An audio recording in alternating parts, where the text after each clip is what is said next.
Gracias por seguir con nosotros en la tarde de NTN 24. Nosotros vamos a ir a Venezuela porque hay polémica luego de que el presidente de la Asamblea Nacional, Diosdado Cabello, solicitara ante el Consejo Nacional Electoral que los diputados al Parlamento Latinoamericano sean elegidos por la sesión plenaria y no a través del voto popular, como lo establece el reglamento interno. Oliver Fernández, periodista NTN 24 Venezuela, tiene la información. Oliver, una buena tarde. Amigos de la tarde, gracias por este contacto. Aún el Consejo Nacional Electoral en Venezuela no ha publicado la fecha de las elecciones parlamentarias a realizarse este año 2015. Sin embargo, la llamada revolución bolivariana se prepara por temor a perder la calle. Veamos el siguiente informe. Jesús Torrealba, secretario ejecutivo de la Mesa de la Unidad Democrática, solicitó ayuda al Vaticano para que interceda en las próximas elecciones parlamentarias en Venezuela. Asegura que la unidad no cree en el actual Consejo Nacional Electoral, solo cree en la rebeldía de los venezolanos y en la comunidad internacional. El discurso bolivariano ya no es el mismo. A ese pueblo que tanto han utilizado como bandera, cada día pierde poder. La democracia participativa ya no existe. Por el contrario, ahora el pueblo le participa en las decisiones tomadas por un pequeño grupo del gobierno. Una contradicción y un indicador de derrota para el régimen chavista. El oficialismo, el socialismo del siglo XXI, lo que fue la revolución bolivariana, llegó hablando de una profundización de la democracia en términos de lo que fue la democracia participativa y protagónica. Y ahora vemos cómo se está cerrando el embudo para que no haya esa participación, porque esa participación lo que hace ver, y podemos leer entre líneas, es que parece que esa participación no está a favor de lo que es el mantenimiento en el poder de la élite que actualmente gobierna Venezuela. Para el dirigente de oposición David Smolansky, la solicitud del diputado Diosdado Cabello ante el Consejo Nacional Electoral no es más que la demostración de que en Venezuela no hay separación de poderes y sí mucho miedo a terminar de perder la calle. ¿Qué puede decir Diosdado Cabello que ni siquiera ganó las internas del PSUV en el año 2010? Diosdado Cabello está en el Parlamento por el dedo de Chávez y después fue presidente de la Asamblea Nacional por el dedazo de Chávez. Pero internamente, Diosdado Cabello, hace 5 años, cuando el tablero político era distinto al de hoy, no pudo ganar las internas del Partido Socialista Unido de Venezuela. Ese señor tiene miedo no solamente de enfrentarse en unas elecciones contra la Mesa de la Unidad Democrática, el señor tiene miedo inclusive de medirse con sus propias bases porque goza de altísimo rechazo. Y es que no solo el Parlamento latinoamericano se está viendo afectado. En los circuitos donde por tradición la oposición es mayoría, el Consejo Nacional Electoral pretende disminuir la cantidad de cargos a diputados. Representantes de la Mesa de la Unidad Democrática solo esperan que el Consejo Nacional Electoral no ceda ante las peticiones de la llamada revolución bolivariana que pretende evitar que los ciudadanos elijan a través del voto popular a los diputados al Parlamento Latinoamericano, así como también cambiar las circunscripciones electorales para lograr la mayoría parlamentaria. Es la información que manejamos desde Caracas, Venezuela, y con ella los invitamos a que continúen con más de la tarde. Gracias a Oliver Fernández. La tarde de fin de semana con los protagonistas de la noticia. Desde Caracas, Venezuela, está con nosotros Jesús Chúo Torrealba, secretario ejecutivo de la Mesa de la Unidad Democrática, colectivo que interpuso esta denuncia ante el Consejo Nacional Electoral. Bienvenido, buena tarde. Muy buenas tardes, Carlos Eduardo. Gracias por esta oportunidad. Un placer. ¿Por qué creer en las elecciones parlamentarias cuando, Chúo, ni siquiera tienen fecha y además pasan cosas como esta que plantea Diosdado Cabello, que los diputados al Parlamentino los designe la plenaria de la Asamblea Nacional? Precisamente, no se trata de creer en el Consejo Nacional Electoral, se trata de creer en la decisión de un pueblo. ¿Qué hace un ciudadano demócrata cuando vive bajo una dictadura? Lo primero que hace es precisamente exigir elecciones. Eso pasó en el Chile de Pinochet, eso pasó en la Polonia dominada por el general Jaruzelski. Fue la presión de los ciudadanos la que logró primero que hubieran elecciones y luego arrasar en esas elecciones, a pesar de que el aparato electoral estaba controlado por los regímenes totalitarios, porque cuando hay voto masivo no hay trampa que valga. Se trata entonces exactamente de eso, de derrotar democráticamente a un régimen que no lo es. Jesús, ¿quién toma la decisión sobre esto que plantea Diosdado Cabello? ¿El Consejo Nacional Electoral, los 5 rectores?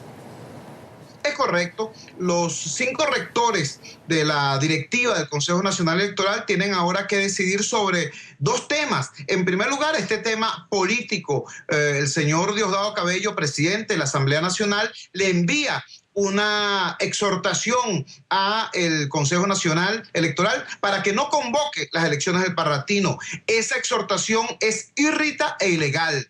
para enviarla, Diosdado Cabello y la mayoría oficialista de la Asamblea Nacional violaron un sinnúmero de normas, desde el reglamento interior y de debates de la misma Asamblea Nacional hasta el tratado internacional que da lugar a la existencia del Parlatino, pasando por la ley de procedimientos electorales. En consecuencia, esa exhortación, ese pedimento de Diosdado Cabello, repito, es irrito e ilegal. Pero hay otra cosa aún más grave, o tan grave como esa, que es el suministro de las llamadas estimaciones o proyecciones de población hecho por el Instituto Nacional de Estadística, sobre el cual debe decidir el Consejo Nacional Electoral para asignar los diputados que se deben escoger por cada circuito electoral. Esas estimaciones de población, lo hemos probado, lo hemos verificado, lo hemos hecho público, son fraudulentas, son tramposas, son inexactas. En algunas, por ejemplo, hay una estimación de proyección de 365,000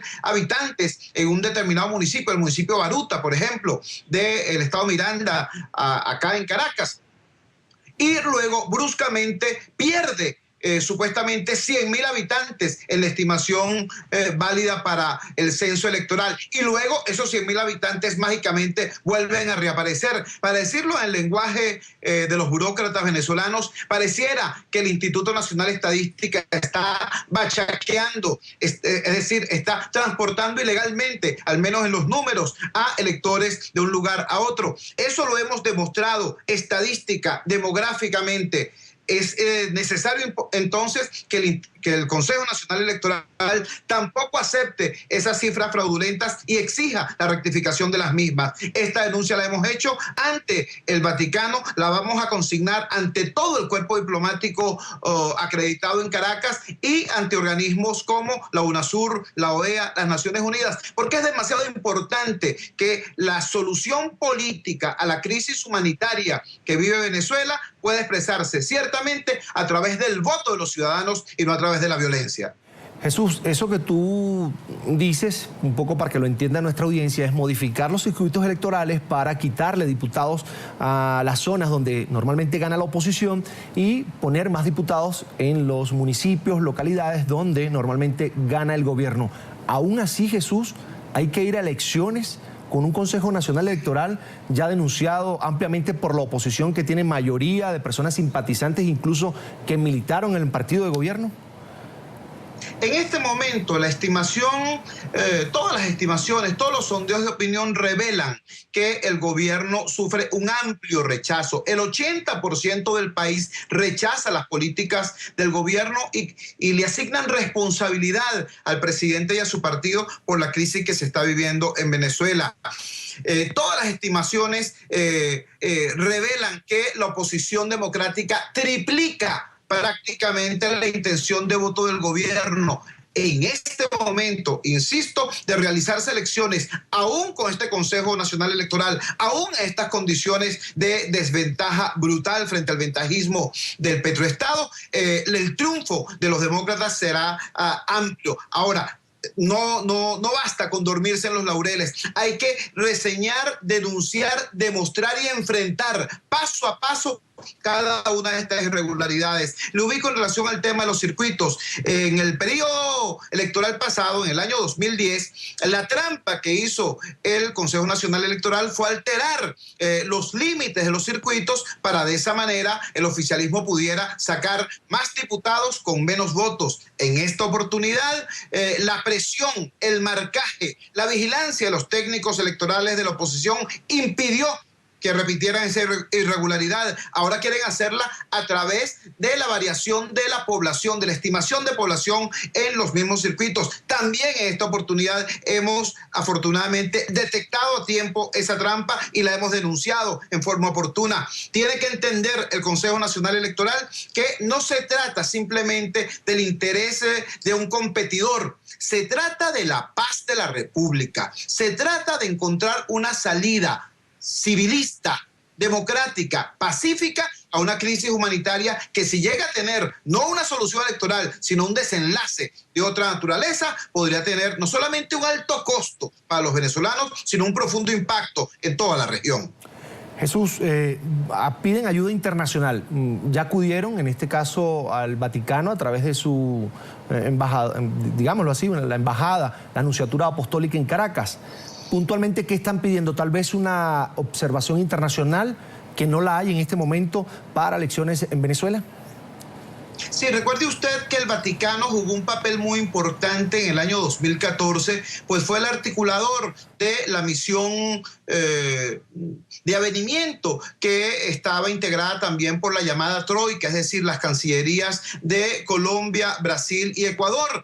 El Vaticano, con su fuerza moral, jugó un papel muy importante en esa articulación. En este momento estamos pidiendo nuevamente, cuando se cumple precisamente un año de aquellas palabras del Papa Francisco pidiendo una salida pacífica a la crisis venezolana, le estamos pidiendo que instrumente todos los contactos posibles para lograr que estas trampas aberrantes sean detenidas, que se pueda elegir democráticamente, directamente los diputados al Parlatino, que se puedan establecer bases poblacionales confiables en los circuitos electorales para que en efecto cada voto tenga la representatividad que merece ciertamente y no ser objeto de manipulaciones. Repito que más allá de este tema puntual del interés de un competidor electoral, en este caso de la Alternativa Democrática, está el interés de la República, está el interés de los ciudadanos, de todos los venezolanos, incluso de aquellos que tengan algún tipo de simpatía aún por el régimen de Maduro, porque a todos nos interesa que esta crisis tenga una solución pacífica. Usted mencionó un tema muy importante, el tema de la observación electoral. Como saben los ciudadanos, en todas las democracias del mundo, la observación electoral es un proceso que se produce antes, durante y después de los comicios. Los observadores tienen la potestad de ver no solamente lo que el gobierno permite, sino todo aquello que el observador quiera en efecto detectar, revisar, escrutar, y tiene además la facultad de emitir un dictamen final, un informe final certificando o no la calidad democrática de ese proceso. En Venezuela no hay observación electoral desde hace 10 años. El gobierno venezolano y sus operadores en el Consejo Nacional Electoral prefieren una figura que ellos llaman acompañamiento electoral. El acompañamiento es una suerte de turismo electoral. Llaman a unos amigotes del gobierno para que estén aquí unos días, se retraten, se tomen unas fotos, se tomen unos whiskies y se regresen a sus países. Nosotros no queremos eso. Nosotros queremos observación electoral, no turismo electoral. Y para eso es importante, si el gobierno quiere traer a los observadores de UNASUR, bueno y santo, que vengan, pero por cierto, hay que brindarle soporte técnico a la misión de UNASUR porque ellos no tienen experticia ni capacidad instalada para hacer observación electoral. Quienes disponen de capacidad técnica para ello son organizaciones como la OEA, como la ONU y como la Unión Europea. Entonces es preciso, es importante que además de UNASUR estén esas otras 3 entidades, Unión Europea, Organización de Naciones Unidas y Organización de Estados Americanos, para poder certificar ciertamente la calidad democrática de este proceso comicial. Agradecemos a Jesús Chuo Torrealba, secretario ejecutivo de la Mesa de la Unidad Democrática, por estar aquí en la tarde de NTN 24.